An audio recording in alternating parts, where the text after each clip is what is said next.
What's up, fight fans? And I'm back with another edition here at Round One Sports Talk. I would like to go over some of the fights that are coming up. We have Anthony Joshua fighting against Franklin, which is tomorrow, April 1st. And some big fights that are coming up. Shakur Stevenson's going to be fighting April 8th. But most importantly, the Ryan Garcia and Tank Davis fight. Now, I have some interesting news on that fight. You're not going to want to miss that. So please like, subscribe, watch the video in its entirety. And without further ado, let's get right into this video. Well, we have the return of Anthony Joshua. What can I say? He went down to Dallas, Texas, and hooked up with Derrick James, the coach of Errol Spence Jr., one of the Charlo twins. Very good.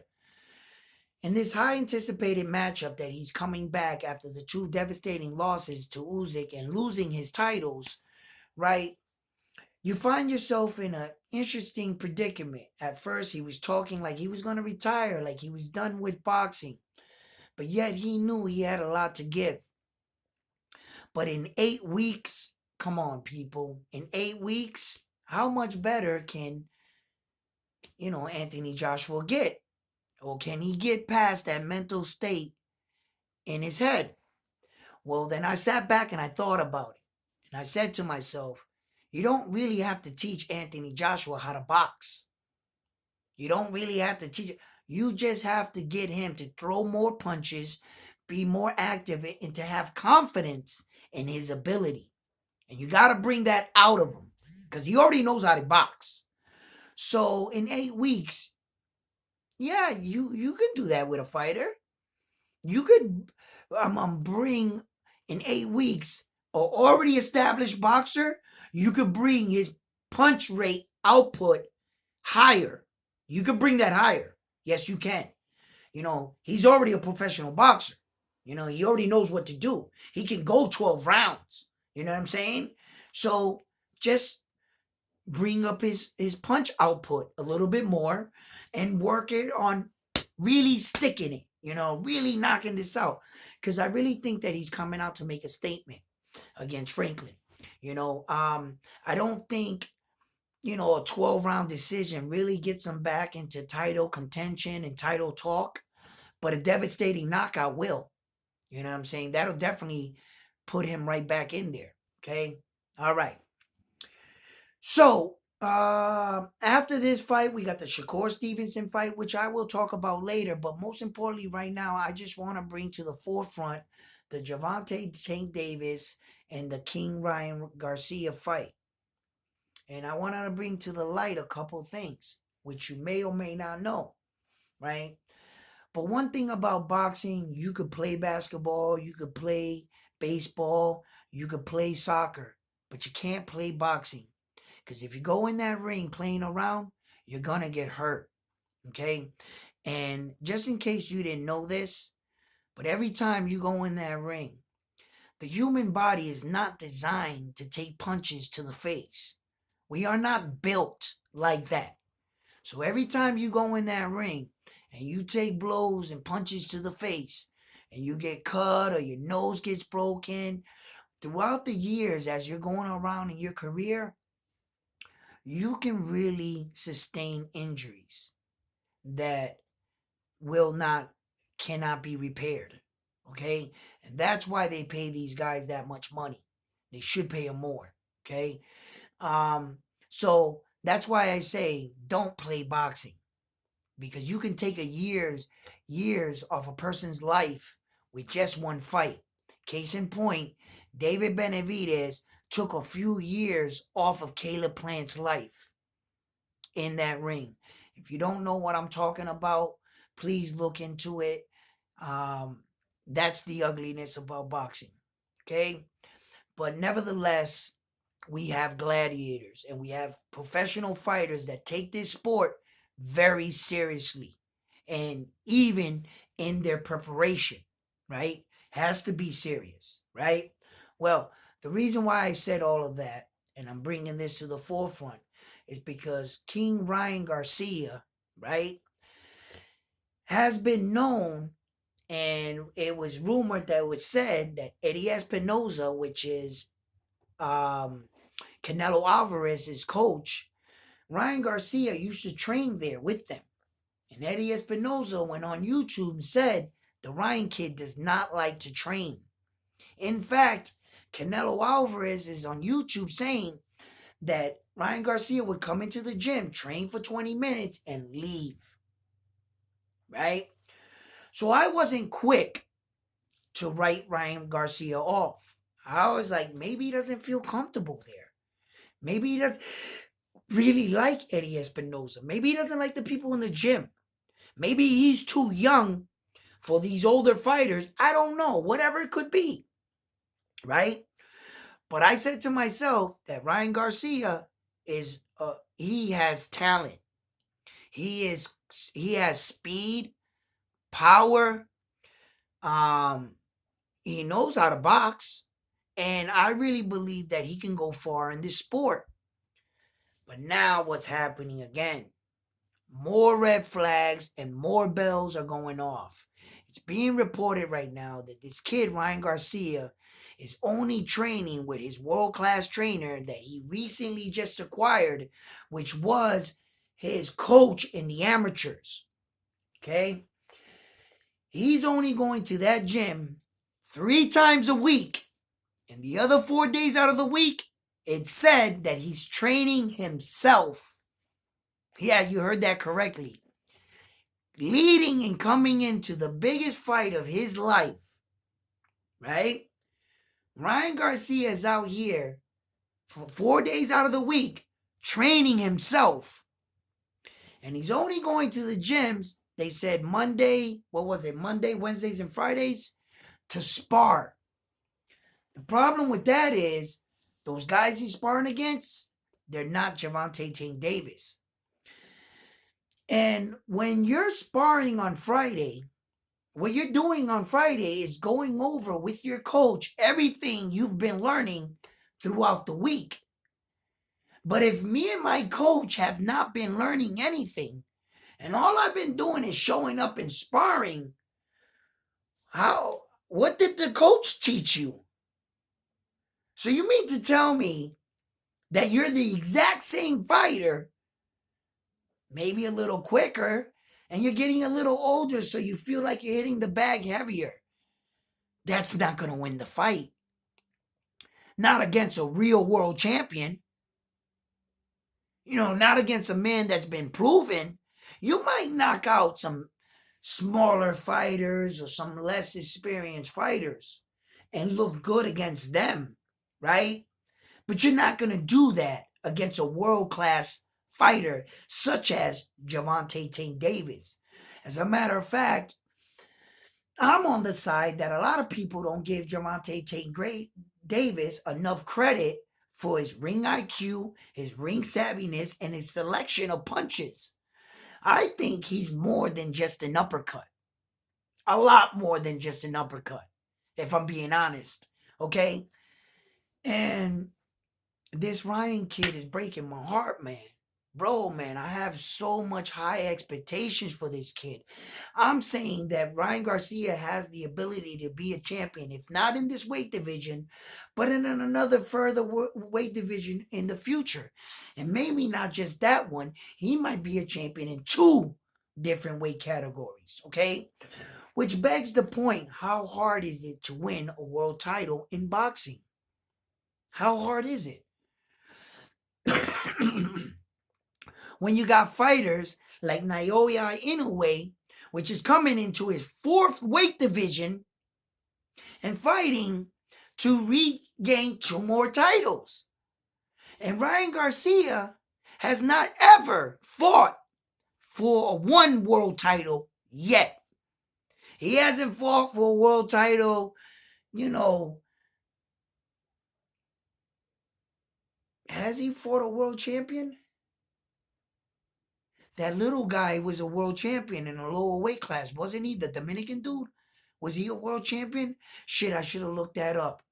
I don't think he's ever fought a world champion or fought for... I know for a fact, Ryan Garcia has never fought for a world title. He's never owned a world title, and he's never fought for one. Ever. Okay?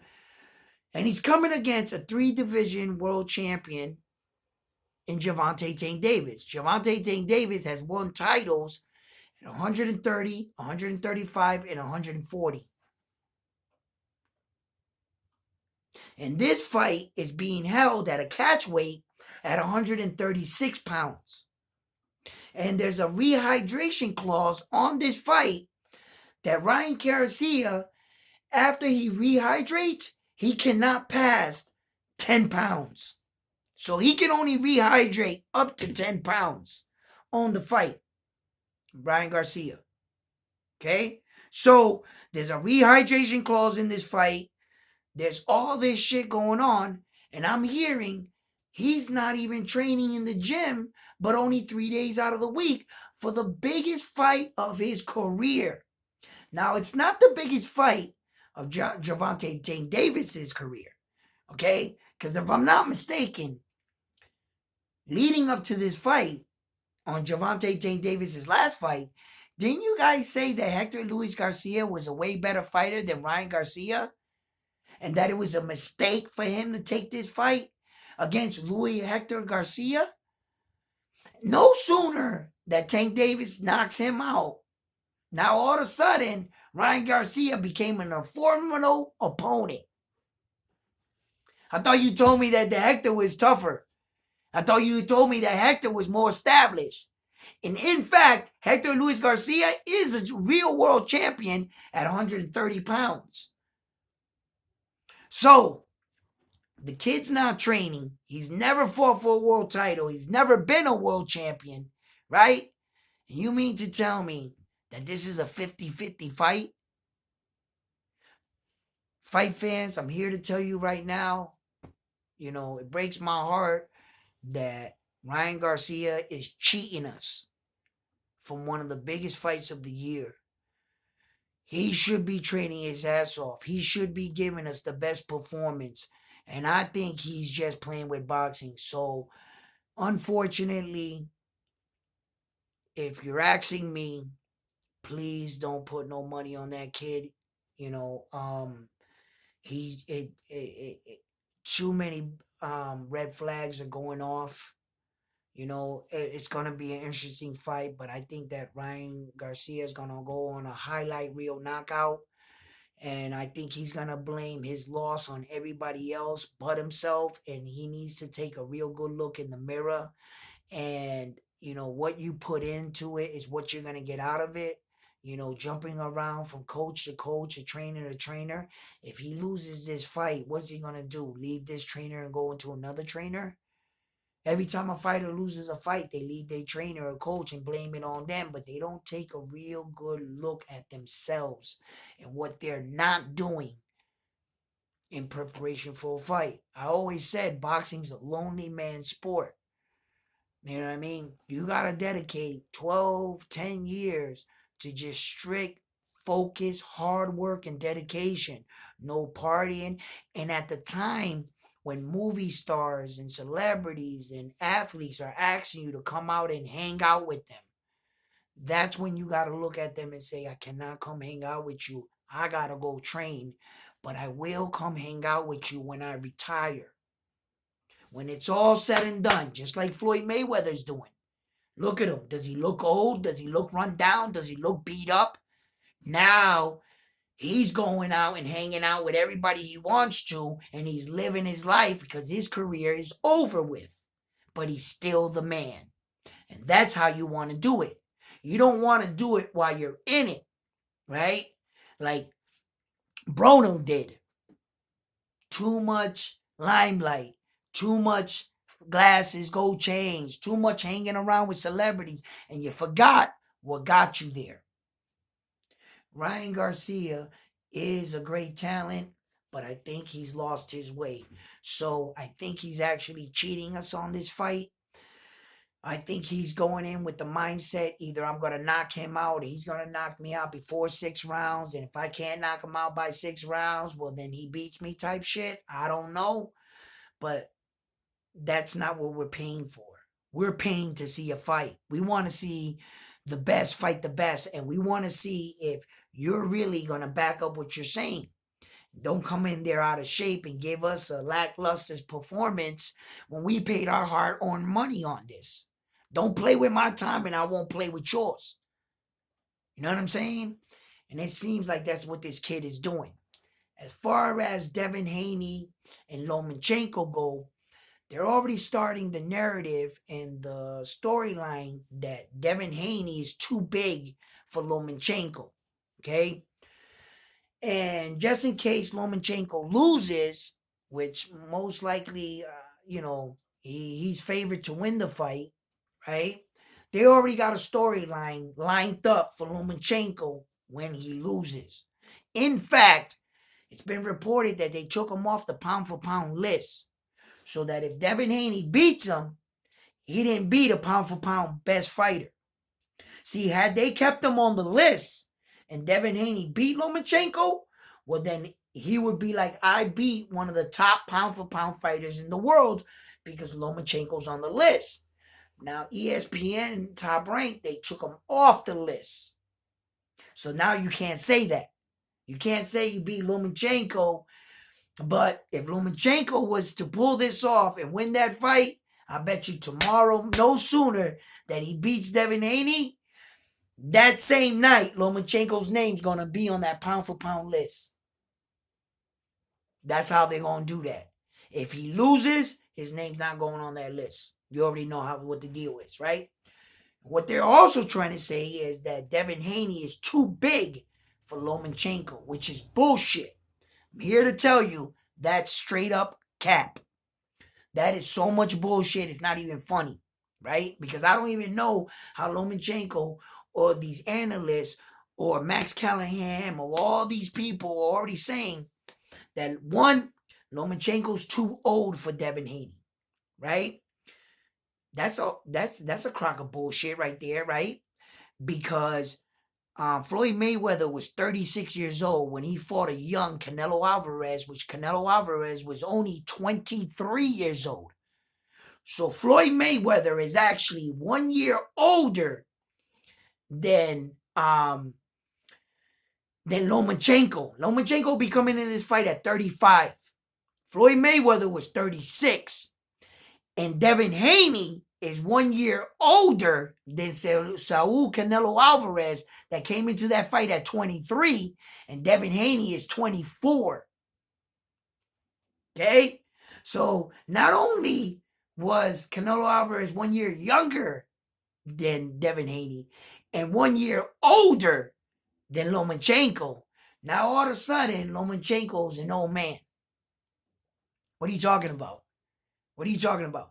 When Oscar De La Hoya fought the great Chavez, Julio Cesar Chavez, bro, they were almost identical. I think, man, listen, if I'm not mistaken, Julio Cesar Chavez was 33 years old, 34 years old. And Oscar De La Hoya was 23 years old at the time. Okay? Oscar De La Hoya beat him, right? And they're going to say that he passed the torch to the young Mexican because he beat the older Mexican, right? Okay. But what happens when the old man beats the young man and Floyd Mayweather beat Canelo Alvarez? Then they said that Canelo Alvarez was too young. He was inexperienced. Really, he was inexperienced? So, okay. So now that Devin Haney's going to fight Lomachenko, they're saying that Lomachenko's too old. It's ridiculous. It's ridiculous. You didn't call Floyd Mayweather an old man when he was actually a year older than Canelo Alvarez. The other thing that they try to use, and the other narrative, right? Remember when Floyd Mayweather fought Manny Pacquiao? Well, they try to say that Manny Pacquiao was way past his prime when he fought Floyd Mayweather. And that Manny Pacquiao was already old when he fought Floyd Mayweather. Did you know this? Floyd Mayweather is actually older than Manny Pacquiao.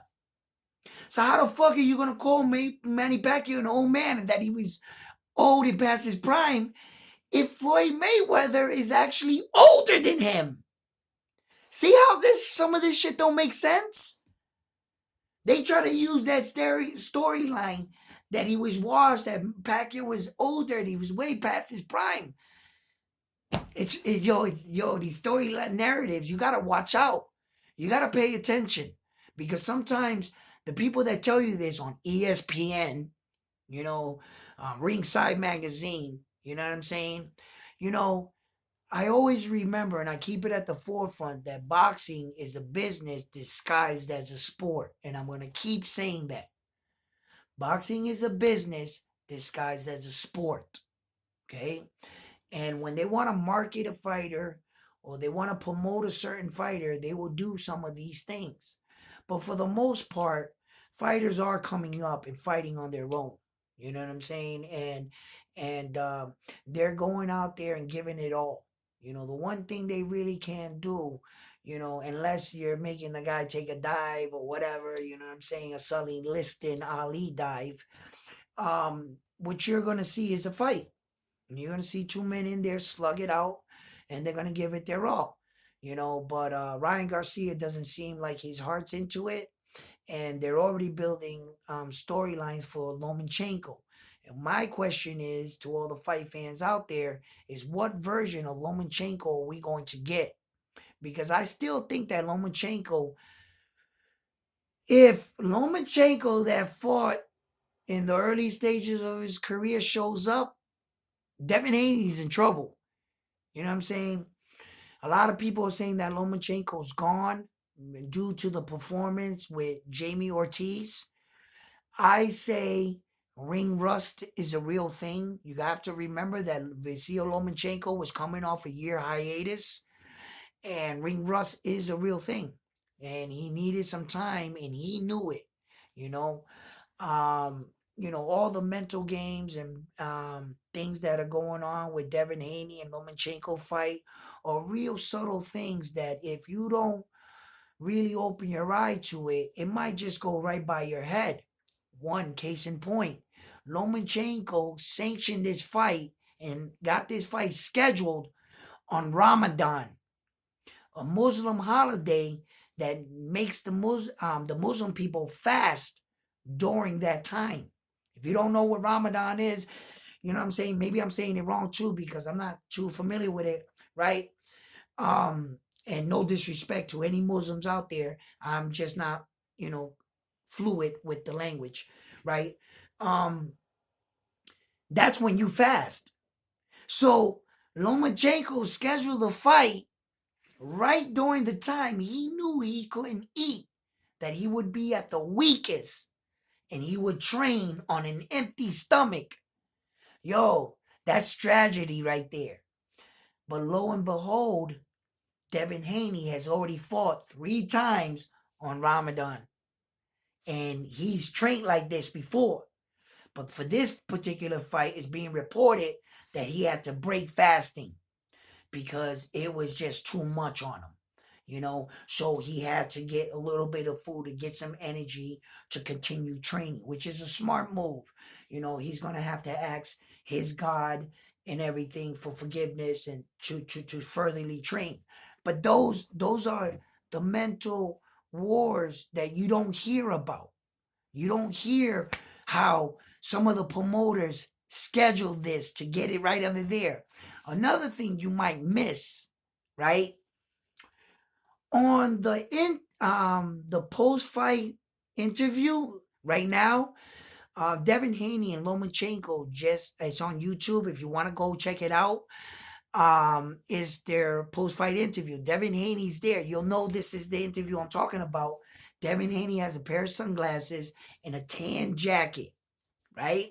And Vasil High Tech Lomachenko is sitting right next to him with a shirt on with the face of Jesus Christ. He has Jesus Christ on a shirt, and he's a Muslim. Coincidence? No, I don't think so. I don't think so. They're even trying to make this like a holy kind of thing, like the Muslims against Jesus Christ. Yo, it's these small little jabs that each of them taking in between. some people might miss these things. You know what I'm saying? But these are the kind of things that the fighters do to get into the other fighter's head. And they try to schedule things around things to get the other fighter off their game plan too as well. This was no coincidence, people, that Vasil's, High Tech, Lomachenko's promoter, manager, all scheduled a fight in May during Ramadan season for the Muslims. That's not a coincidence. That is not a coincidence. Okay? So there's a lot of things that go on behind the scenes in boxing. One of the things I wanted to report to you was this Ryan Garcia kid. I wouldn't put my money on him right now. I really think that he's playing with boxing and he's going to cheat hit us and himself out of an opportunity that may only come once a lifetime. Some boxers will kill to be in Ryan Garcia's shoes, and this kid is pissing it away. That's how I feel. And for as much as I looked, I even went on other YouTube channels and they confirmed it. He's only training 3 times a day, 3 times a week. He's only training 3 times a week. And when I got this information, I was upset because I went on the YouTube channels and they already had it. Are they talking to the same guy? We got the same connect. We probably do. We probably do. But it's true. It's true, man. And I just had to report that and let you guys know that. Another thing is that Naoya Inoue took to social media and he let everybody know that he wants to be 100% leading into the Stephen Kubo Fulton fight. He did not reveal the injury. I don't think they'll ever do that, right? Because you don't want to let your opponent know anything, you know. He didn't reveal the injury, but he did reveal that the fight is still on. They do have a date. I'm pretty sure you guys know about this July 25th date that they got for the fight schedule. They rescheduled it. I told you the fight is not canceled. It was just postponed. So the new date is July 25th. And Naoya Inoue wants to come into the fight well prepared. And we're going to get that fight. We will talk more about it. So as of right now, I'm going to leave it like this. Please like, subscribe, share, hit the notification bell icon to get all your notification. If you haven't subscribed to the channel, please subscribe to the channel. Please like the videos. And most importantly, leave your comments below. Let me know what you guys think about this Ryan Garcia kid and Tank Davis. And what do you think about it? Who do you think is going to win in the Anthony Joshua fight? And how do you think he's going to look? If Anthony Joshua gets knocked out, do you think he retires? I don't know. Well, fight fans, I'm on to the next one. Peace. Let me know what you think.